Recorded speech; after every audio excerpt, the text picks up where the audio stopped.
A pharmaceutical company has admitted the obvious in a letter to the SEC. The Intercept reports here.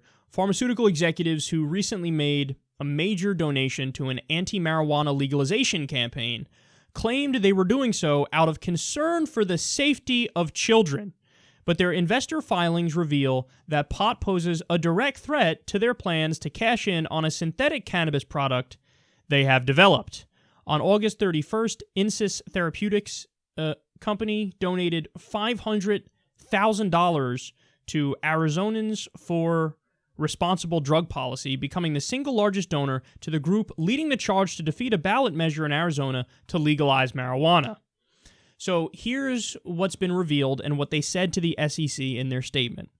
Legalization of marijuana or non-synthetic cannabinoids in the United States could significantly limit the commercial success of any dronabinol product candidate. That's the synthetic marijuana that they're creating.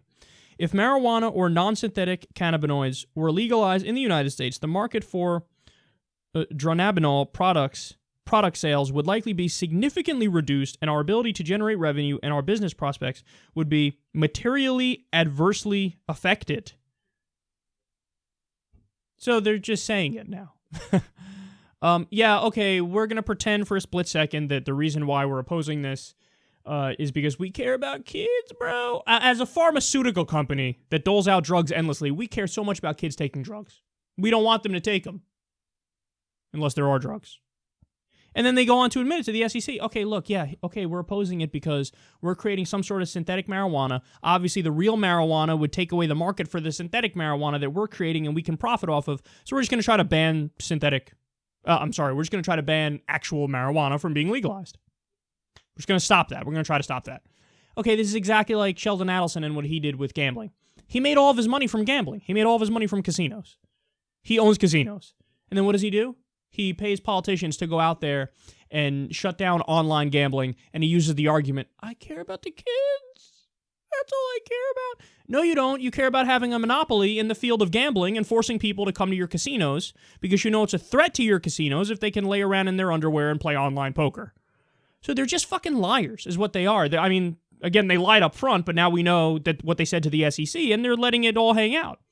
You know, okay, yeah, no, I want to make more money, so this is what I'm going to do. Guys, did you know, this is incredible. They're blocking marijuana legalization. They sell a version of fentanyl. Fentanyl is one of the most potent, opiates out there. It's way more powerful than heroin and morphine. So they sell that. That kills way more people than marijuana. Marijuana doesn't kill anybody. You can't OD on marijuana. So they're like, ban this one that nobody overdoses on, and we're going to keep selling this one that people overdose on all the time. It is unbelievable hypocrisy. And again, so this goes back to the story we covered a few weeks ago with Kratom. For those of you who don't know, Kratom helps people with a million different things. Some people take it to end PTSD. Some people take it to fight depression. Some people take it to wean their way off of a pill addiction or a heroin addiction. It has helped countless people. I actually take Kratom recreationally because I think it's an awesome fucking drug. So the DEA steps in and they go, yeah, no, banned. Wait, what? Why? This isn't hurting anybody. Like, okay, no, but I don't know. 15 people called the poison control centers 4 or 5 years ago because they were on Kratom. Ha, gotcha. Wait, what? That's not a reason to ban it. And by the way, when you dug deeper in those cases, they had mixed drugs. So it wasn't the Kratom that made them fucking go there. And then they say, well, but it increased to a couple hundred cases a few years later. Yeah, because Kratom use exploded. So back then, fucking -8 people are taking Kratom. Today, probably hundreds of thousands or millions of people are taking it. And now they're like, well, yeah, but there were just a few, and now there are a couple hundred cases of people calling poison control centers, so we're going to ban it. Do you have any idea the damage you're doing and how much you're hurting regular people?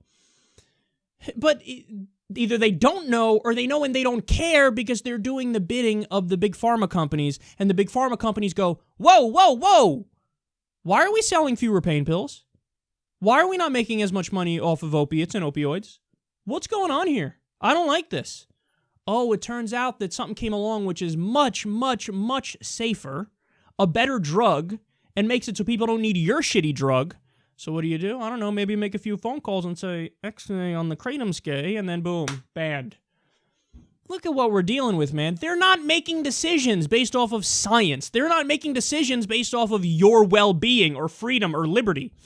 They're making decisions and people are getting involved and throwing their money around to try to keep a system rigged to keep making money for themselves. That's what this is. And that's grotesque. We can't have that, man. You don't know how many people you're adversely affecting when you do shit like this. So we got to get the money out of the system, and we certainly have to make it so that Big Pharma can't call shots on what drugs should and shouldn't be legalized. They obviously have a conflict of interest. You know, you can't have it so the last people who should be making these policy decisions are influencing and or making these policy decisions, and that's what's happening right now.